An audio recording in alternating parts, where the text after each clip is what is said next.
புதுக்கோட்டை விஜயபாஸ்கர் அவரும் அவருடைய சோசியல் மீடியாவில் சில பதிவுகளை போட்டிருக்கிறார்.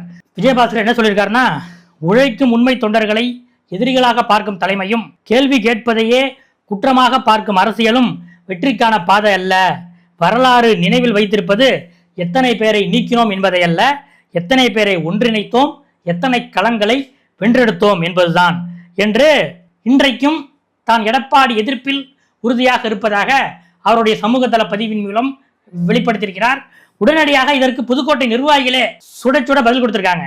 அதாவது நீங்க சொன்னது 100% உண்மையான கருத்து விஜயபாஸ்கர் சார். 2011 புதுக்கோட்டை மாவட்டத்திலே 6 சட்டமன்ற தொகுதிகள் இருந்தன. அந்த 6ஐயும் அதிமுக வெற்றி பெற்றது. நீங்கள் மற்றும் வைரமுத்து ஆகிய 2 பேரை மாவட்ட செயலாளர்கள் ஆக்கிய பிறகு 2016 அந்த வெற்றி 3 என்று ஆனது.